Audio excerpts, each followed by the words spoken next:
अध्याय 4 दिव्य ज्ञान। भगवान श्री कृष्ण ने कहा, मैंने इस अमर योग विद्या का उपदेश सूर्यदेव विवस्वान को दिया और विवस्वान ने मनुष्यों के पिता मनु को उपदेश दिया और मनु ने इसका उपदेश इक्ष्वाकु को दिया। आज मेरे द्वारा वही यह प्राचीन योग यानी परमेश्वर के साथ अपने संबंध का विज्ञान तुमसे कहा जा रहा है, क्योंकि तुम मेरे भक्त तथा मित्र हो। अतः तुम इस विज्ञान के दिव्य रहस्य को समझ सकते हो। इस प्रकार यह परम विज्ञान गुरु परंपरा द्वारा प्राप्त किया गया और राज ऋषियों ने इसी विधि से इसे समझा, किंतु कालक्रम में यह परंपरा छिन्न हो गई। अतः यह विज्ञान यथारूप में लुप्त हो गया लगता है। अर्जुन ने कहा, सूर्यदेव विवस्वान आपसे पहले हो चुके हैं, तो फिर मैं कैसे समझूं कि प्रारंभ में भी आपने उन्हें इस विद्या का उपदेश दिया था। श्री भगवान ने कहा, तुम्हारे तथा मेरे अनेकानेक जन्म हो चुके हैं। मुझे तो उन सब का स्मरण है, किंतु हे परंतप, तुम्हें उनका स्मरण नहीं रह सकता है। यद्यपि मैं अजन्मा तथा विनाशी हूं और यद्यपि मैं समस्त जीवों का स्वामी हूं, तो भी प्रत्येक युग में मैं अपने आदि दिव्य रूप में प्रकट होता हूं। हे भरतवंशी, जब भी और जहां भी धर्म का पतन होता है और अधर्म की प्रधानता होने लगती है, तब तब मैं अवतार लेता हूं। भक्तों का उद्धार करने, दुष्टों का विनाश करने तथा धर्म की फिर से स्थापना करने के लिए मैं हर युग में प्रकट होता हूं। हे अर्जुन, जो मेरे आविर्भाव तथा कर्मों की दिव्य प्रकृति को जानता है, वह इस शरीर को छोड़ने पर इस भौतिक संसार में पुनः जन्म नहीं लेता, अपितु मेरे सनातन धाम को प्राप्त होता है। आसक्ति, भय तथा क्रोध से मुक्त होकर, मुझ में पूर्णतया तन्मय होकर और मेरी शरण में आकर बहुत से व्यक्ति भूतकाल में मेरे ज्ञान से पवित्र हो चुके हैं। इस प्रकार से उन सबों ने मेरे प्रति दिव्य प्रेम को प्राप्त किया है। जिस भाव से सारे लोग मेरी शरण ग्रहण करते हैं, उसी के अनुरूप मैं उन्हें फल देता हूं। हे पार्थ, प्रत्येक व्यक्ति सभी प्रकार से मेरे पथ का अनुगमन करता है। इस संसार में मनुष्य सकाम कर्मों में सिद्धि चाहते हैं, फलस्वरूप वे देवताओं की पूजा करते हैं। निस्संदेह संसार में मनुष्य को सकाम कर्म का फल शीघ्र प्राप्त होता है। प्रकृति के तीनों गुणों और उनसे संबद्ध कर्म के अनुसार मेरे द्वारा मानव समाज के 4 विभाग रचे गए। यद्यपि मैं इस व्यवस्था का सृष्टा हूं, किंतु तुम यह जान लो कि मैं इतने पर भी अव्यय अकर्ता हूं। मुझ पर किसी कर्म का प्रभाव नहीं पड़ता, न ही मैं कर्म फल की कामना करता हूं। जो मेरे संबंध में सत्य को जानता है, वह भी कर्मों के फल के पाश में नहीं बंधता। प्राचीन काल में समस्त मुक्तात्माओं ने मेरी दिव्य प्रकृति को जान करके ही कर्म किया। अतः तुम्हें चाहिए कि उनके पद चिन्हों का अनुसरण करते हुए अपने कर्तव्य का पालन करो। कर्म क्या है और अकर्म क्या है, इसे निश्चित करने में बुद्धिमान व्यक्ति भी मोहग्रस्त हो जाते हैं। अतः मैं तुमको बताऊंगा कि कर्म क्या है, जिसे जानकर तुम सारे अशुभ से मुक्त हो सकोगे। कर्म की बारीकियों को समझना अत्यंत कठिन है। अतः मनुष्य को चाहिए कि वह यह ठीक से जाने कि कर्म क्या है, विकर्म क्या है और अकर्म क्या है। जो मनुष्य कर्म में अकर्म और अकर्म में कर्म देखता है, वह सभी मनुष्यों में बुद्धिमान है और सब प्रकार के कर्मों में प्रवृत्त रहकर भी दिव्य स्थिति में रहता है। जिस व्यक्ति का प्रत्येक प्रयास इंद्रिय तृप्ति की कामना से रहित होता है, उसे पूर्ण ज्ञानी समझा जाता है।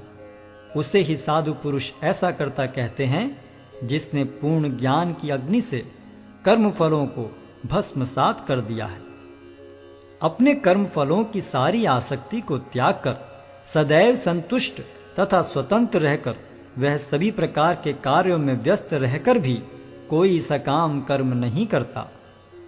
ऐसा ज्ञानी पुरुष पूर्ण रूप से संयमित मन तथा बुद्धि से कार्य करता है, अपनी संपत्ति के सारे स्वामित्व को त्याग देता है और केवल शरीर निर्वाह के लिए कर्म करता है।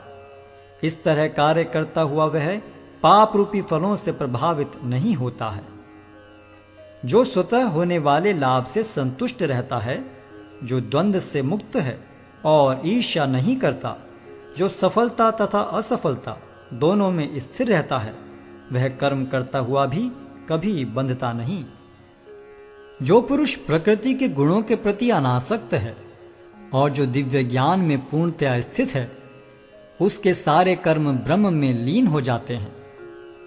जो व्यक्ति कृष्ण भावनामृत में पूर्णतया लीन रहता है, उसे अपने आध्यात्मिक कर्मों के योगदान के कारण अवश्य ही भगवत धाम की प्राप्ति होती है, क्योंकि उसमें हवन आध्यात्मिक होता है और हवि भी आध्यात्मिक होती है।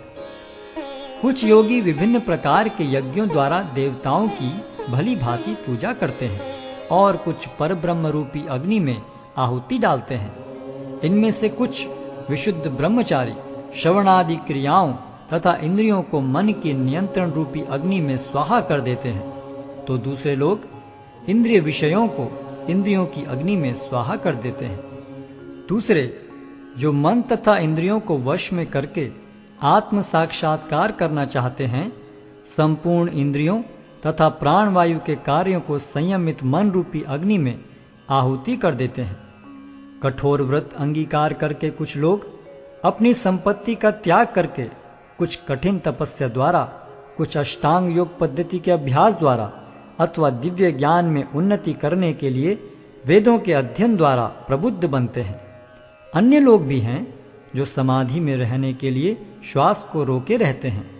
वे अपान में प्राण को और प्राण में अपान को रोकने का अभ्यास करते हैं और अंत में प्राण अपान को रोककर समाधि में रहते हैं। अन्य योगी कम भोजन करके प्राण की प्राण में ही आहुति देते हैं। ये सभी यज्ञ करने वाले यज्ञों का अर्थ जानने के कारण पाप कर्मों से मुक्त हो जाते हैं और यज्ञों के फल रूपी अमृत को चखकर परम दिव्य आकाश की ओर बढ़ते जाते हैं। हे कुरुश्रेष्ठ, जब यज्ञ के बिना मनुष्य इस लोक में या तो इस जीवन में ही सुखपूर्वक नहीं रह सकता, तो फिर अगले जन्म में कैसे रह सकेगा। ये विभिन्न प्रकार के यज्ञ वेद सम्मत हैं और ये सभी विभिन्न प्रकार के कर्मों से उत्पन्न हैं। इन्हें इस रूप में जानने पर तुम मुक्त हो जाओगे। हे परंतप, द्रव्य यज्ञ से ज्ञान यज्ञ श्रेष्ठ है। हे पार्थ, अंततो गत्वा सारे कर्म यज्ञों का अवसान दिव्य ज्ञान में होता है।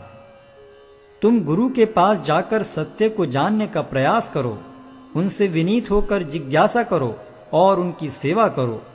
स्वरूप सिद्ध व्यक्ति तुम्हें ज्ञान प्रदान कर सकते हैं, क्योंकि उन्होंने सत्य का दर्शन किया है। स्वरूप सिद्ध व्यक्ति से वास्तविक ज्ञान प्राप्त कर चुकने पर तुम पुनः कभी ऐसे मोह को प्राप्त नहीं होगे, क्योंकि इस ज्ञान के द्वारा तुम देख सकोगे कि सभी जीव परमात्मा के अंश स्वरूप हैं, अर्थात वे सब मेरे हैं। यदि तुम्हें समस्त पापियों में भी सर्वाधिक पापी समझा जाए, तो भी तुम दिव्य ज्ञान रूपी नाव में स्थित होकर दुख सागर को पार करने में समर्थ होगे। जैसे प्रज्वलित अग्नि ईंधन को भस्म कर देती है, उसी तरह हे अर्जुन, ज्ञान रूपी अग्नि भौतिक कर्मों के समस्त फलों को जला डालती है। इस संसार में दिव्य ज्ञान के समान कुछ भी उदात्त तथा शुद्ध नहीं है। ऐसा ज्ञान समस्त योग का परिपक्व फल है। जो व्यक्ति भक्ति में सिद्ध हो जाता है, वह यथा समय अपने अंतर में इस ज्ञान का आस्वादन करता है। जो श्रद्धालु दिव्य ज्ञान में समर्पित हैं और जिसने इंद्रियों को वश में कर लिया है, वह इस ज्ञान को प्राप्त करने का अधिकारी है और इसे प्राप्त करते ही वह तुरंत आध्यात्मिक शांति को प्राप्त होता है। किंतु जो अज्ञानी तथा श्रद्धा विहीन व्यक्ति शास्त्रों में संदेह करते हैं, वे भगवत भावनामृत नहीं प्राप्त करते, अपितु नीचे गिर जाते हैं। संशयात्मा के लिए ना तो इस लोक में न ही परलोक में कोई सुख है। जो व्यक्ति अपने कर्म फलों का परित्याग करते हुए भक्ति करता है और जिसके संशय दिव्य ज्ञान द्वारा विनष्ट हो चुके हैं, वही वास्तव में आत्मपरायण है। हे धनंजय, वह कर्मों के बंधन से नहीं बंधता। अतएव तुम्हारे हृदय में अज्ञान के कारण जो संशय उठे हैं, उन्हें ज्ञान रूपी शस्त्र से काट डालो। हे भारत, तुम योग से समन्वित होकर खड़े हो और युद्ध करो।